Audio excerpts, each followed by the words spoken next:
Bonjour. J'aurai le temps, dans ce cas, de je vais prendre mon temps. En fait, je vais vous parler de présentation, s'il vous plaît.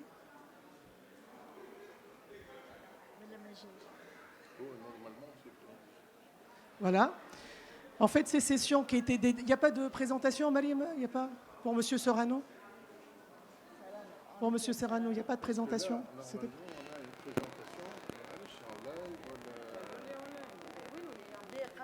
Elle est là, il n'y a pas de présentation. Bon, je vais commencer alors. Donc en fait, Monsieur Serrano était censé faire la stratification du risque de la mort subite chez les patients qui ont un prolapsus valvulaire mitral. Dans ce cas, je vais m'étendre sur ce sujet. Donc je voudrais tout d'abord remercier le comité d'organisation, la STCCV et la MCV pour la participation au congrès. Et on va traiter dans cette séance thématique le prolapsus valvulaire mitral, comment prévenir la mort subite dans cette valvulopathie. Il faut savoir que le prolapsus valvulaire mitral est la valvulopathie la plus fréquente. Elle se caractérise par ce mouvement systolique au-delà de l'anneau mitral. Et cette association entre prolapsus valvulaire mitral et mort subite a été rapportée depuis les premières descriptions pendant les années 60. Et si on prend un peu l'incidence de la mort subite chez les patients qui sont porteurs de prolapsus valvulaire mitral, cette incidence serait moins que 1%. Et si on prend les séries autopsiques des sujets jeunes, et sans cause évidente de mort subite, c'est-à-dire qu'il n'y a pas vraiment de cardiopathie évidente, on trouve que... écoutez, je suis en train... Voilà. Donc on trouve que le prolapsus valvulaire mitral, donc l'incidence, elle est de l'ordre de 4 à 7%. Et chez les femmes, dans les séries autopsiques de femmes jeunes de moins de 40%, ça atteint même les 13%. Donc l'existence d'une variante arythmogène du prolapsus valvulaire mitral a été récemment décrite. Il y a eu une approche pluridisciplinaire pour identifier les patients porteurs de prolapsus valvulaire mitral qui sont les plus à risque de mort subite. Et donc cet intérêt s'est manifesté. Déjà, on trouve le nombre de publications qui a nettement augmenté ces dernières décennies. Donc ça reflète l'intérêt qu'on est en train de porter à cette valvulopathie. Et pour répondre en fait au mode comment prévenir la mort subite dans le prolapsus valvulaire mitral, d'ailleurs dans toute cardiopathie, il existe deux questions piliers. C'est d'abord de préciser le mécanisme des arythmies ventriculaires et puis d'identifier les patients qui sont les plus à risque d'arythmies ventriculaires. Pour le mécanisme des arythmies ventriculaires dans le prolapsus valvulaire mitral, il y a deux principales théories. Il y a la théorie hémodynamique et la théorie mécanique.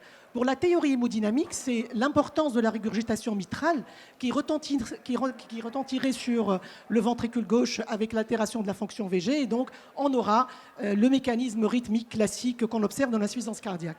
Par contre, il y a également une autre théorie qui est la théorie mécanique, qui peut être d'ailleurs associée à cette théorie hémodynamique, qui est indépendante de la sévérité de l'insuffisance mitrale. Et cette théorie donc, est en faveur du mécanisme de traction qu'exerce le prolapsus, les valves qui se prolabent sur l'appareil valvulaire mitral, sur le myocarde adjacent, sur les piliers. Et donc, cette traction chronique peut être à l'origine de la formation de fibrose dans ces zones qui sont sous traction, sous stress permanent, et qui peut être le lit de substrat arythmogène. Mais également, cette traction chronique aussi va altérer, va modifier les caractéristiques électrophysiologiques des cellules myocardiques. On va avoir un raccourcissement des périodes réfractaires, on va avoir l'émergence de dépolarisation précoce et qui va faire le lit d'émergence d'extrasystole ventriculaire et de trigger. Donc on aura les deux piliers pour le triangle de la rythmogenèse, donc la présence de substrat et la présence du trigger. Et en fait, il y a peu de données, il y a peu d'études concernant ce sujet. Et récemment, un consensus d'experts a été publié pour évaluer cette forme arythmogène, ce phénotype arythmogène du prolapsus valvulaire mitral. Et on a défini dans ce consensus le prolapsus valvulaire mitral arythmogène. Et on a 3 critères pour définir ce prolapsus. D'abord, la présence d'un prolapsus valvulaire mitral, et ceci indépendamment de la présence de la régurgitation, avec ou sans disjonction annulaire, parce qu'il y a aussi cette notion de disjonction annulaire qui peut aggraver la traction mécanique et qui peut favoriser également les phénomènes de fibrose dans le myocarde adjacent à l'appareil valvulaire mitral. Donc, comme deuxième critère, c'est la présence d'arythmies ventriculaires fréquentes, au-delà de 5% de la charge du ectémère, ou bien des troubles du rythme ventriculaire complexes, TVNS, TV ou fibrillation ventriculaire. Et le troisième critère, c'est l'absence d'autres substrats arythmogènes évidents. Donc, voici les 3 critères. Et on distingue 2 phénotypes principalement. Les prolapsus valvulaires mitrales avec une IM sévère dégénérative et les prolapsus valvulaires avec des valves myxomateuses, mais sans, indépendamment de la sévérité de l'insuffisance mitrale. On a défini aussi dans ce consensus la notion de prolapsus valvulaire malin, le phénotype malin, qui associe un prolapsus bivalvulaire avec des valves qui sont myxomateuses, avec souvent une fuite mitrale qui est modérée, avec des troubles de l'excitabilité ventriculaire qui sont sévères, associés bien sûr ou non des épisodes d'antécédents de mort subite ressuscitée. Et ce consensus a classé le niveau des recommandations en 3 catégories. Le cœur vert, c'est une forte recommandation, c'est une indication. Le corps jaune, c'est quand il y a un accord des experts en faveur de cette recommandation. Et le corps rouge, c'est une contre-indication. Donc pour la deuxième question, qui est aussi importante pour pouvoir répondre à la prévention de la mort subite dans le prolapsus valvulaire mitral, c'est comment identifier les patients les plus à risque. C'est M. Serrano qui était censé faire cette présentation, donc je vais m'étaler un peu sur ce sujet. Donc, pour la stratification du risque, d'ailleurs, c'est un challenge. C'est un challenge. D'ailleurs, dans toutes les cardiopathies, on est amené à stratifier le risque. D'autant plus quand il s'agit de prolapsus valvulaire mitral, où il y a vraiment peu d'études. Donc là, à chaque fois qu'on a un prolapsus valvulaire mitral, c'est une recommandation d'aller stratifier le risque et d'identifier les patients les plus à risque. Comment on va faire? En fait, on a plusieurs phénotypes des prolapsus valvulaires mitraux, donc il y a vraiment plusieurs entités, mais on va se baser sur des critères cliniques et d'imagerie qui vont par la suite indiquer une surveillance ou un monitoring prolongé afin de stratifier, si jamais on enregistre des troubles du rythme, le degré de sévérité. Alors, donc, pour le contexte clinique et d'imagerie, on a les syncopes, on a les palpitations, on a la présence d'anté négatives, surtout dans les dérivations inférieures, on a le caractère sévère et très épaissi des valves, on a la disjonction annulaire, on a, quand il s'agit d'un prolapsus bivalvulaire, on a la présence de fibrose à l'IRM cardiaque. Donc, ce qui va, selon la présence des critères, on va indiquer un monitorage plus prolongé des arythmies. Et les arythmies observées, on va les classer également en 3 catégories: haut risque, risque intermédiaire et faible risque. Et voici ce qui est défini comme haut risque quand on a une tachycardie ventriculaire soutenue qui n'émerge pas des chambres de chasse, donc probablement de l'appareil valvulaire mitral, quand on a des TVNS polymorphes spontanés, quand on a des TVNS qui sont rapides au-delà de 180, donc là, c'est des critères de haut risque. Les critères de risque intermédiaire, c'est les extrasystoles ventriculaires polymorphes, c'est les TVNS monomorphes avec une fréquence cardiaque de moins 180 et des extrasystoles très fréquentes. Et les faibles risques, c'est qu'on a des patients qui ont des extrasystoles ventriculaires qui n'ont pas les critères de gravité. Maintenant, la réponse à ma question: comment prévenir la mort subite chez les patients qui ont un prolapsus valvulaire mitral? Bien sûr, le gold standard reste le défibrillateur automatique implantable. Quelle que soit la cardiopathie, le meilleur moyen, du moins de la prévention de la mort subite, c'est le défibrillateur automatique implantable. Mais on a d'autres outils. On peut agir sur le substrat de l'arythmie, on peut agir sur le trigger. On a la possibilité de traitement médical, de l'ablation et de la chirurgie. Pour le traitement médical, il y a vraiment peu d'études aussi. Il y a peu d'études qui ont évalué l'apport du traitement médical dans le prolapsus valvulaire mitral et dans la prévention de la mort subite. Et le traitement médical s'est focalisé surtout sur le traitement de l'insuffisance cardiaque et sur l'amélioration des symptômes. Et d'ailleurs, dans les recommandations, ce qu'on recommande, c'est Optimal Heart Failure Medication. Donc, avec, bien sûr, on va traiter correctement l'insuffisance cardiaque. Et puis, si on a une suspicion de cardiomyopathie rythmique induite par ces extrasystoles, on peut traiter par les bêta-bloquants, le sotalol ou la myodarone. Mais il faut savoir que le traitement médical ne réduit pas réellement le risque de mort subite et que dans toutes les situations, l'évaluation de la nécessité du recours au défibrillateur automatique implantable est indiquée.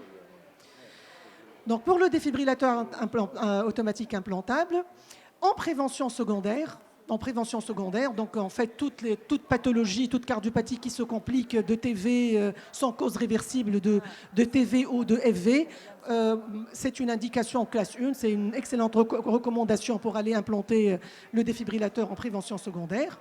Par contre, c'est toujours plus complexe aussi d'indiquer en prévention primaire. C'est plus complexe, c'est plus challenging.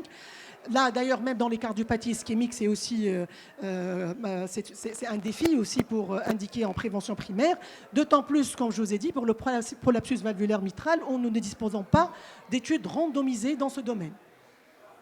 Mais voici ce que les experts ont conclu. Donc, en prévention primaire, déjà pour les patients qui ont de l'insuffisance cardiaque, qui ont un FVG de moins de 35%, ce sont des indications classiques de prévention primaire. Donc, c'est une recommandation, une forte recommandation. Là vient le consensus d'experts où il n'y a pas vraiment beaucoup d'études, mais chez les patients qui ont un prolapsus valvulaire mitral et qui ont des antécédents de syncope inexpliqués, associés avec, chez qui on a documenté une tachycardie ventriculaire soutenue, probablement émergeant de l'appareil valvulaire mitral ou de cette région des piliers ou de la paroi inférieure du VG, là, ça devient un consensus d'experts est en faveur de l'implantation du défibrillateur. De même, quand il s'agit également de syncopes inexpliquées associées à des tachycardies ventriculaires non soutenues et émergeant de l'appareil valvulaire mitral, c'est une bonne recommandation aussi. D'où l'intérêt dans les prolapsus valvulaires mitrales. Donc, on est en train de discuter les monitorings plus prolongés par les haltères implantables. Je ne me suis pas attardée sur ça parce qu'il était censé d'avoir en fait une présentation sur ce sujet. Maintenant, pour une autre indication en matière de prévention primaire, c'est les patients qui ont un facteur de haut risque, un critère de risque, features, donc un critère de haut risque, avec 2 critères phénotypiques. Un facteur de haut risque, c'est-à-dire un patient qui a déjà fait une tachycardie ventriculaire soutenue, ou une tachycardie ventriculaire non soutenue, ou une syncope inexpliquée, donc un de ces critères-là, associé à des critères phénotypiques de risque, c'est-à-dire s'il a des inversions de santé dans les dérivations inférieures, si on a des extrasystoles répétitives et polymorphes, si on a une disjonction annulaire, si on a des feuillets valvulaires redondants, si on a une oreillette gauche qui est dilatée, si on a une altération de la fonction VG de moins de 50%, si on a de la fibrose, surtout dans la région de l'appareil valvulaire mitral. Donc si on a un critère de cette classe-là, avec 2 critères de cette case de phénotypique, donc ça devient une indication relativement forte pour aller implanter un défibrillateur automatique implantable. Toujours là, c'est un consensus d'experts. Sinon, on peut s'attaquer au substrat ou au triaire, donc qui est à l'origine de l'arythmie ventriculaire, par l'ablation. L'ablation peut être une bonne alternative. Mais l'ablation également, on est limité par le nombre d'études. Il n'y a pas vraiment beaucoup d'études. Et si on va viser plutôt les extrasystoles ventriculaires qui émergent des piliers, des appareils de la paroi inférieure, donc liés à l'appareil valvulaire mitral. Il y a eu quelques études qui ont montré que l'ablation de ces extrasystoles ventriculaires pourrait améliorer la fonction systolique et réduire même la sévérité de l'insuffisance mitrale. Comme on venait de discuter tout à l'heure avec Dr Bakar, ce sont des procédures qui sont très complexes, d'ailleurs même dans les centres les plus expérimentés. Et on utilise de l'écho endocardiaque, on utilise des cathéters avec sensing force. Le succès procédural dans les centres les plus expérimentés, c'est aux alentours de 70%, avec un risque de récidive de 42% quand même à une année. Voilà les indications par le consensus. Donc, si on a un prolapsus valvulaire mitral avec des patients qui ont des extrasystoles ou des symptômes qui sont réfractaires au traitement médical, on peut indiquer l'ablation. Si on a un doute sur une cardiomyopathie arythmogène induite par ces extrasystoles, ça peut être également une bonne indication. Si on a des EV induites par ces extrasystoles, également une indication recommandée. Et bien sûr, si on a des orages rythmiques enregistrés dans les défibrillateurs, ou bien si on a trop de thérapie chez les patients porteurs des défibrillateurs, ça peut être une bonne alternative aussi, l'ablation. Maintenant vient le rôle de la chirurgie réparatrice de prolapsus valvulaire mitral. Là également, il y a beaucoup de controverses.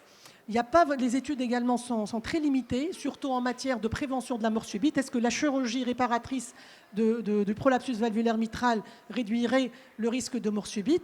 Donc si on se base sur cette théorie mécanique, en évitant cette traction excessive et en corrigeant cette traction, on peut éventuellement réduire ce risque mécanique de l'arythmie.